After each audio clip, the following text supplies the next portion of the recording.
आदाब, नमस्ते, प्रणाम। मेरा नाम है राजवंशी और आप सबों को तहे दिल से स्वागत अभिनंदन करते हैं अपने यूट्यूब चैनल पर।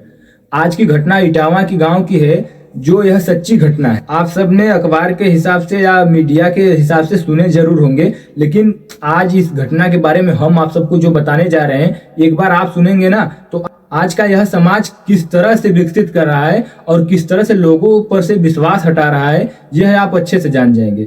और आज का एक ऐसा समय, एक ऐसा माहौल हो गया है कि किसी पर भरोसा करने लायक नहीं है। कोई भी हो, किसी पर भी भरोसा करने लायक नहीं है। तो आइए आज इस कहानी को बताते हैं, इस घटना को बताते हैं, जो एक सच्ची घटना आई है इटावा से। एक गरीब परिवार था जो अपना गरीबी में जीवन यापन कर रहा था।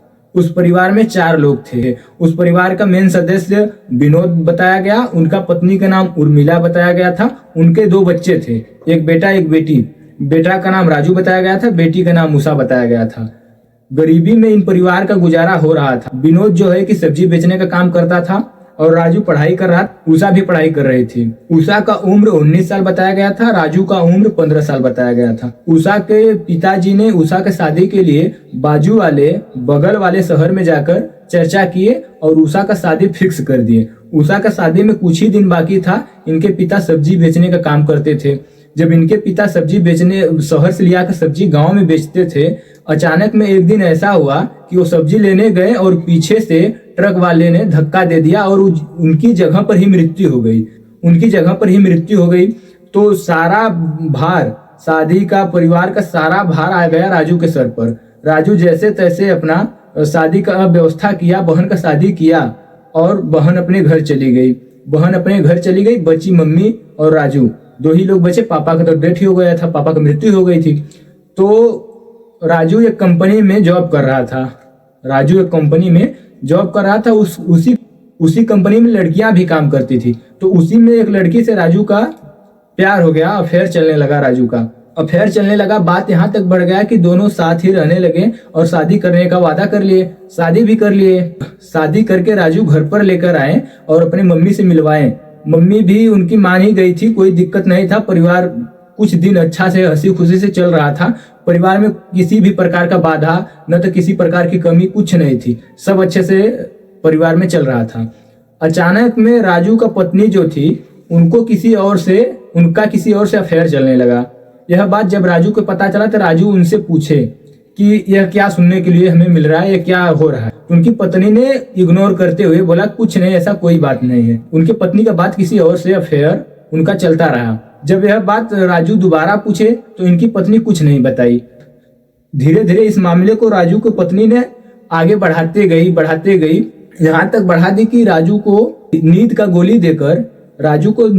देकर अपने जिससे अफेयर चल रहा था इनके पत्नी का, उससे मिलने जाती थी। ये राजू को जब नींद का गोली दे देती थी, राजू सो जाते थे, तो उसके बाद ये किसी और से मिलने चली जाती थी।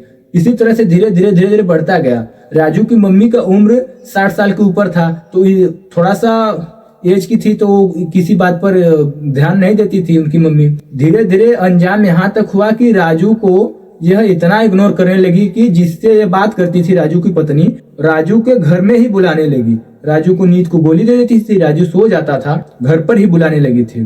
तो धीरे धीरे इसी तरह से चलता रहा। तो राजू को पता चला कि मेरी पत्नी मेरे साथ इस तरह से बर्ताव कर रही है। जब राजू एक्शन लिए, उस बात पर एक्टिव हुए, तो इनकी पत्नी ने योजना बना लिया जिससे बात कर रही थी, जिसके साथ इनका अफेयर चल रहा था, उसको बुलाकर बताई, आज या तो इसे खत्म करो या तो फिर यहाँ से हमें कहीं और लेकर चलो। जो राजू का पत्नी के साथ जिसका अफेयर चल रहा था, वो बोला कि आप चिंता ना करो, हम इनका सिस्टम बना दे रहे हैं, हम इनका जो है कि काम कर दे रहे हैं, आप चिंता ना करो। बोली कि अगर इनको आप किसी भी तरह से इनको हटा देंगे तो इनका जितना भी संपत्ति है सब हम सब का हो जाएगा और हम सब लेकर आराम से यहाँ पर मजे से रहेंगे। यह योजना बनाई राजू की पत्नी। राजू जब कंपनी से जॉब करके अपने आए तो उनकी पत्नी बोली कि चलो चलते हैं मार्केट में चीजें खरीदने के लिए। घर के कुछ चीजें खरीद लाएं, खत्म हो गया है। राजू अपने पत्नी का बात मानकर मार्केट जाता है और यह अपने अफेयर वाले को, इनकी पत्नी जो है जिससे अफेयर इनकी चल रही थी, उनको बताई थी कि आप मार्केट में आना, और वो 4 व्हीलर लेकर आया। राजू को धक्का मार दिया। राजू को जब धक्का मार दिया, राजू को धक्का लगने के बाद राजू अस्पताल गए।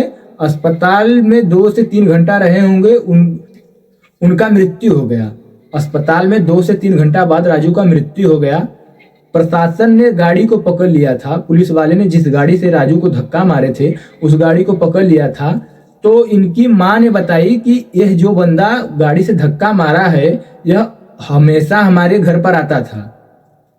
उनकी मां ने बताई कि यह बंदा जो धक्का मारा है यह हमेशा मेरे घर पर आता था, और जब मैं पूछती थी कि कौन हो तो यह राजू का दोस्त बताता था।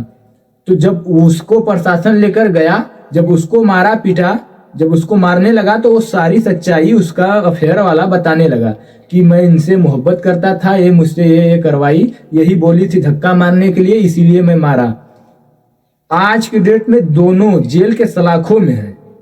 देखिए यही मोहब्बत है। ना तो मोहब्बत का शुरुआत समझ में आया, ना ही तो मोहब्बत का अंत ही समझ में आया। आज दोनों जेल के सलाखों के बीच में है। देखिए एक परिवार, जुड़ा हुआ परिवार कैसे बिखर गया। दोस्तों आप समझ सकते हैं कि एक जुड़ा हुआ परिवार कैसे बिखरा। अगर पत्नी चाहती तो क्या वह पति में वह गुण नहीं था, या पति उसके लायक नहीं था?